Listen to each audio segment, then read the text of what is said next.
Welcome back, I'm Tedward, and today, thanks to Bond Group in Waltham, Massachusetts, we're driving a 2007 Corvette Z06. This Z06 is really special because of its powertrain and all of the go-fast bits that make it fast and light. Under the hood is a 7-liter LS7, a naturally aspirated V8 that makes 505 horsepower and 470 pound-feet of torque, all driving the rear wheels, of course, through a 6-speed transaxle. It's a manual gearbox. They only came in manuals, thankfully. And this car is really special. It only weighs just a hair over 3,100 pounds. So for reference, that's about the weight of a 350Z, except it's got a lot more power and it's quite a bit more capable. And as I understand it, the Z06 was made as a homologation car. So even though most of the race cars that ended up being based on this were 5.5 liters, I think right in the beginning there was a short time with the LS7. The Corvette nerds in the comments can let me know all of the real details, but God, I just think the C6 is the perfect evolution of the Corvette. I think it's the most pure modern form of the Corvette. It still has a rear leaf spring in the back. In fact, it even has a leaf spring in the front. Pretty wild that this basically has a Model T suspension, but that's for another day. We could discuss the innards of the engineering as we want, but it drives great. And for an American car, it has a lot of interesting lightweight materials. This chassis is aluminum, unlike the non-Z06 C6 counterpart. That adds a little bit of lightness. Then up front, these wider fenders, front and rear, but the front fenders, I believe, not the rears, are carbon fiber. It has a carbon hood. It has a magnesium roof. It has magnesium subframes. I mean, this is just some really great stuff, and it's incredible because this could be had for reasonable money in 2007. And I think if you were getting any of this type of expensive material from the Germans or the Italians, you'd be spending well north of $100,000, maybe even $200,000. In fact, I think you could compare this a little bit to the 550 Maranello in terms of its ethos and spirit. But let's talk rubber. Up front, we have a 275 section tire. In the rear, a 325 section. So this is made to put that torque and power down. These only came with these roofs, so you don't get any kind of removable hardtop in these, unfortunately, but probably better for safety because you're going to be going about 200 miles an hour. Let me show you around. First, we'll go in the back. You have an alarming amount of space back here. This is crazy. And the coolest thing about this hatch is just how easy it is to enter from the side because this all opens up. So it's really easy to load this. Even though it's a fairly shallow floor, you have a ton of real estate back here. And your battery's back here. You've got storage over here, which I love because this reminds me of my dad's C3 Corvette because they even had these types of cubbies right behind the driver and passenger seat in those generations. So maybe that's a little bit of an homage to that stuff. And it closes really nicely. That's not something I could always do with my 350Z. I guess with the windows open, it doesn't create the air pocket. Nice and easy. Back here, unmistakably a Corvette. You see these taillights, there's no question what you're behind. And then you have this massive quad exhaust coming down the middle. They're valved, so that will get louder as we get on the throttle and past maybe 3,500 RPM. Then let's take a look under the hood because this is the best thing about this car. This 7-liter LS7 is the largest small block they made. And let's open this guy up on these hood struts. We love a hood strut. That's luxury. And there's your LS7. Now, the greatest thing about this LS7 it is basically a race motor. It has titanium rods, sodium-filled hollow valves, but just like we love to point out the Achilles heel of E92 M3s and C63 AMGs and timing issues on Audis, oh boy, the valve trains in these LS7s can fail, and they fail catastrophically. What happens is, and I'm sure there's someone who can write a full dissertation on this, but the layman's version is the valve guides go, a valve drops into the combustion chamber, kablam, and that's that. So a lot of people, when they buy these, the first thing they do is they replace the heads, and that will ensure a little more quality down the line to put on more miles. This car has 11,000 miles. We should be okay. However, if I drop a valve in today's video, I am going to be so thrilled because I'll probably make more money off the YouTube video of a binaural audio failing LS7 than we will selling the car. But a boy can dream. So let's hope it stays intact, but actually maybe not. And we're usually used to Corvettes being bright red, sort of like Ferrari is always historically red, but Le Mans blue suits this. To get in, we've got these little actuators here. So you push a button to open the door, and if the battery is disconnected or something goes terribly wrong, you can still get out with that. We have a very old school looking Chevrolet key, and we've got our key fob here with the Corvette emblem. We can put this here because we don't actually use any normal ignition over here. We're just gonna clutch brake, and we're gonna press this engine start button.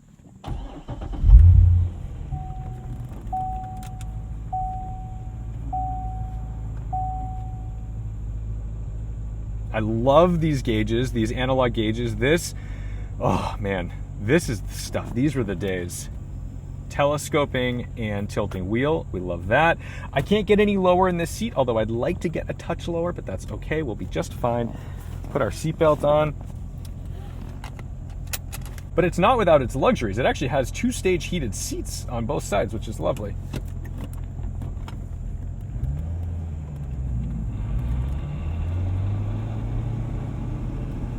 Before we do a proper acceleration run, let me show you the skip shift function. It's actually gonna go from first to fourth gear. It nudges the shifter over, and that seems insane because how could you have enough torque? But you do, because it's 7 liters.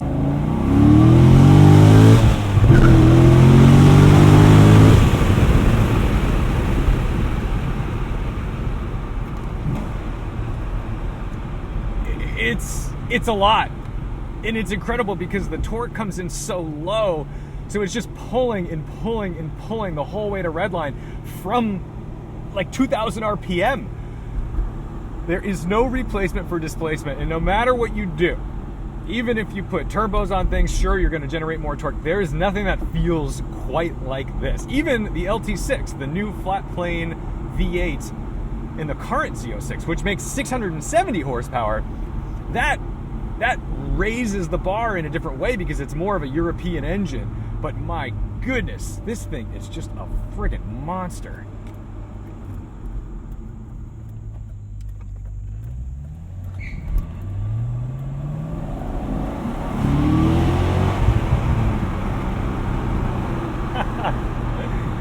Oh man, I'm blown away. This thing's fantastic.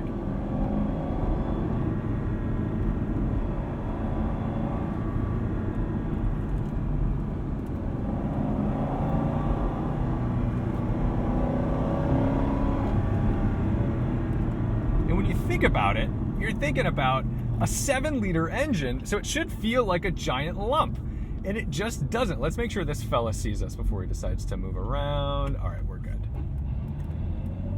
What a way to end the Z06 with a bucket. Nice and slow, no nose lift here. These are really basic cars, and that's kind of the charm of them. Despite the fact that they have insane engineering in the chassis and engine, there's not any frills. Everything in here is like GM switchgear, the cheap kind, not the exciting kind. I mean, it's better than C5, but it's not great. But it doesn't matter because you're not buying this for the AC controls or the radio. You're buying it so you can have a 7-liter V8 to rip around it. Like, oh my God.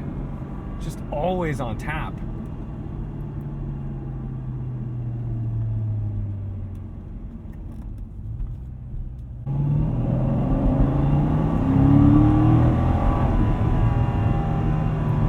The heads-up display just shows you how alarmingly quick it is, because everything feels composed. The car's not scary, it's stable.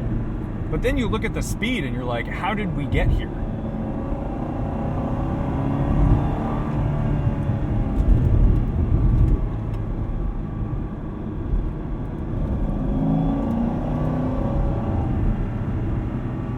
Everything feels so easy, which is weird because when you get under the car and you see that front leaf spring, even the rear leaf spring, I mean, I guess I should be used to that, but you're like, how did they take what should be sort of an archaic design and make it a track weapon? I mean, I guess I shouldn't be too surprised because Ford used that solid rear axle on the Mustang for many years. Porsche just introduced double wishbone suspension in a GT3 for the first time in the 992 generation.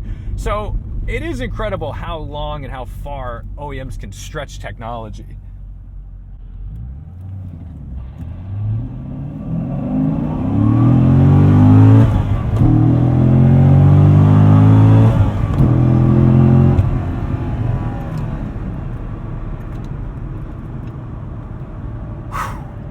Never gets old. This is my favorite.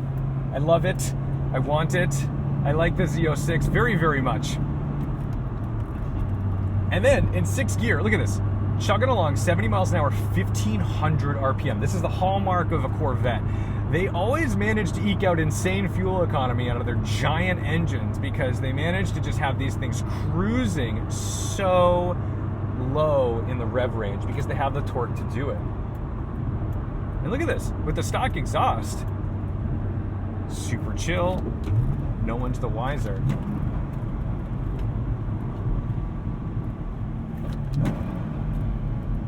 Oh. And this is the end of the T56.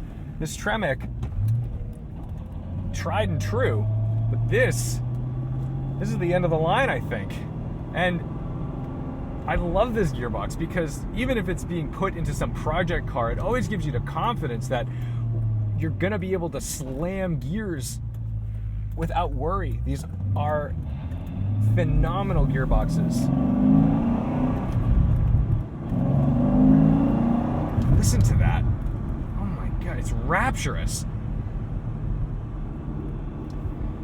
I remember watching Top Gear videos when Jeremy Clarkson would drive a Corvette. And it always seems so out of place to watch a British man drive an American muscle or sports car like the Corvette or Camaro.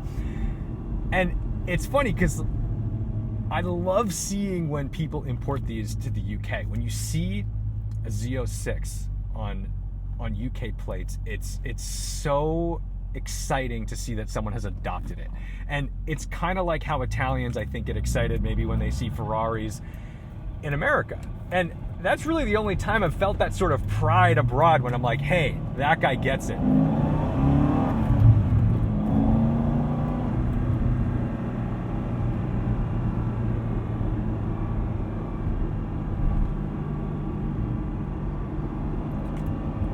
Tires are not that warm, but chuck her into a corner.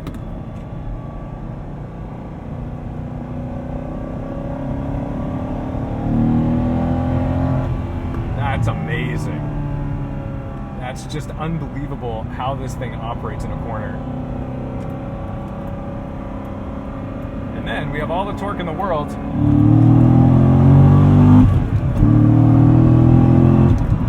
To get out. Yeah, pretty in love, man. Pretty in love. And I know the comments are going to say, oh, what a waste of having all that power on an American roadway with a 65 mile per hour speed limit. And I guess you're not wrong. It's just stuff that's got to happen off camera, right? This on a German Autobahn would be hysterical, because not only would it be completely out of place, it would just literally go to 200 miles an hour. These are outrageously fast. One must.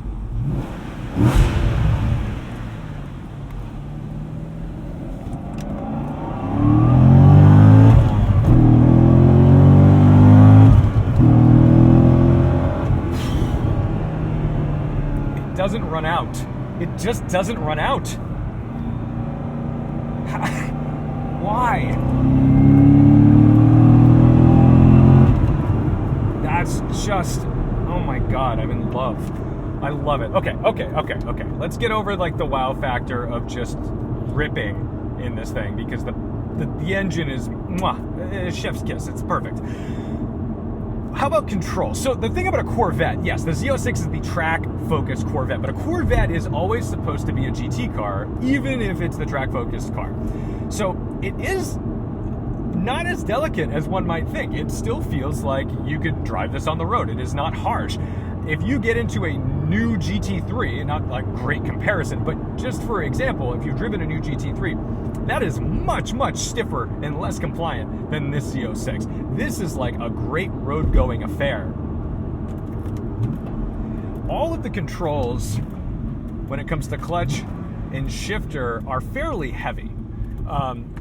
And they feel substantial, they feel overbuilt, but the steering is fairly light. The steering does not feel like I'm having to manhandle this, which again, I think is one of those things where they're trying to appease a broad audience. Corvettes are not necessarily GT3 RSs where they're like, look, I don't really care what you think. This is here to set lap times. This Corvette, while of course out there to set lap times, is also there to be the everyman's dream sports car. It's not just a thing where you say, oh, throw it on the trailer and bring it to the track. It's one of those things where you drive it every day, you take it on trips, and once in a while you take it out to a racetrack, and it's going to be a delight. But it is more than it needs to be. This is where, hey, there's Arjun. That's my buddy. He's got a Carrera T. It is one of those cars that if you aren't smart, it can bite you. New Corvettes, the new C8 has incredible traction control. This has good traction control too, but it does feel like you could still get yourself in quite a bit of trouble if you aren't really thoughtful about your throttle inputs or whatever. This is not a car, I repeat, not a car you hand off to your teenage kid without serious trust and supervision and training. It's just not gonna go well. But what I will say is maybe it's because I've just driven a million things. This is far less intimidating and scary than I thought it was gonna be. It's very easy to jump in. You will respect it. It is fairly self-limiting, I believe, because of its torque and because of what happens in the high end of the revs. I mean, yeah, it's good.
Got to be careful on roads like this. You can have your fun and just enjoy a little bit and keep it in seconds so you make some noise, but you don't want to be blasting around blind corners. We do like to respect the drive on this channel, which doesn't mean not being an enthusiast and doesn't mean not bending some rules here and there, but it does mean we're not going to go full tilt into a blind corner where there's some homes. We'd like line of sight. Anyway.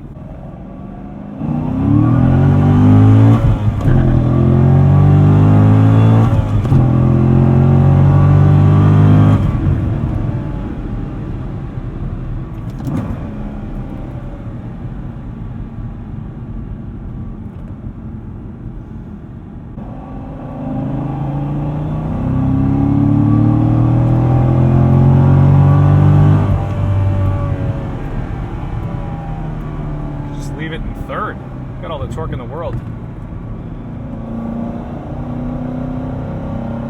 Over the bump.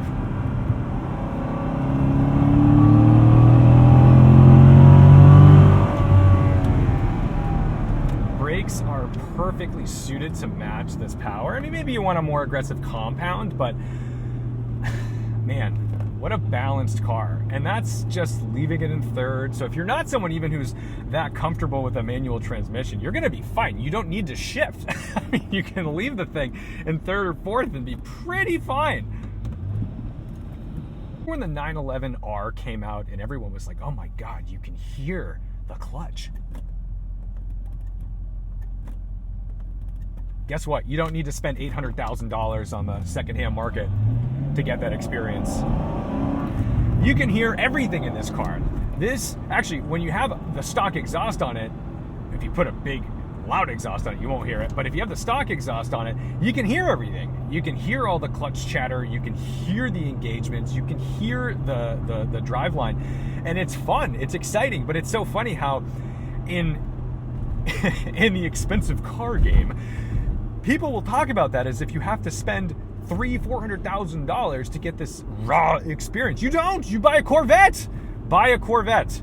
Buy a Corvette. Buy a Z06. So thank you so much to Bond Group. Thanks to Justin, the owner of this car, mechanic owned. He babied the heck out of this thing and really took care of it. I am thrilled. He said, give her the beans, Tedward, and I have done so, and I have enjoyed every second of it. I'm now hoping he doesn't sell it, so maybe I get another go in it. But you could be the next owner of this car, because I believe it'll be on Bring a Trailer.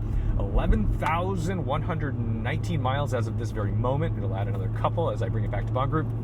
But boy, oh boy, if you are a car enthusiast, this will not let you down. Doesn't matter if you like little British sports cars or flat sixes and Porsches. I just don't think this V8 can disappoint you. I think having this much torque under your foot with this kind of gearbox and a modern enough car that still feels raw, ooh, this is the sweet spot. This is the end. They are not making them like this anymore. So thank you so much for watching, liking, commenting, and subscribing. Don't forget to respect the drive.